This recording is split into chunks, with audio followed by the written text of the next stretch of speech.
we shall now hear from the concerned country. I give the floor to the distinguished representative of Syria.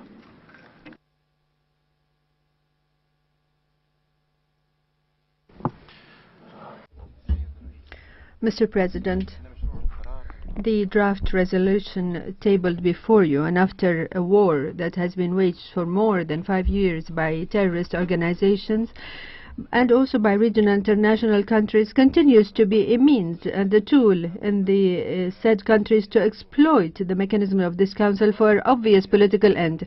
The unilateral rhetoric used by the draft resolution and its main sponsors about the responsibility of the Syrian state on the events in my country is a petty return to the broken record of incitement, disinformation, distorting facts, and an attempt to cover the role played by these countries, sabotaging everything that's happening, such as United States, France, UK, and the involved countries in the aggression, such as the Turkish regime, Saudi Arabia, Qatar, and their partner Israel. And it ignores the pivotal role played by these organizations by supporting, financing, arming, and harboring the thousands of terrorists who have come from more than 100 states in the world, and to facilitate their access to Syria through the Turkish territories and presenting them to the world as a moderate Syrian armed opposition.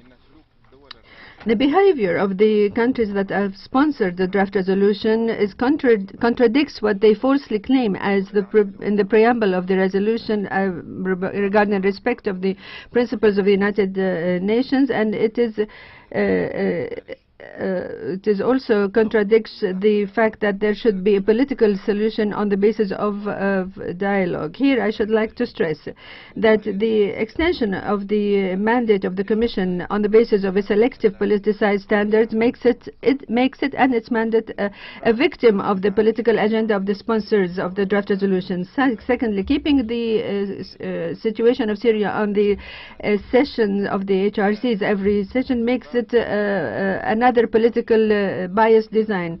Thirdly, continuing to deny Syria the possibility to protect its citizens and instrumentalizing the situation of human rights as a means to interfere in the internal affairs of Syria is an approach that does not serve the human rights nor the efforts to combat terrorism. It is surprising that these accusations are launched against Syria and against the legal and legitimate partners who assist Syria. The draft resolution also neglects blatantly all the humanitarian ramifications resulting from the unilateral coercive measures taken against Syria. From these reasons and others, because the time does not allow us to expound, my delegation affirms this rejection of the selective draft before it and calls all members of the Council to vote against it, as it is an example of all unilateral resolutions that target countries for obvious political motives. Thank you, sir.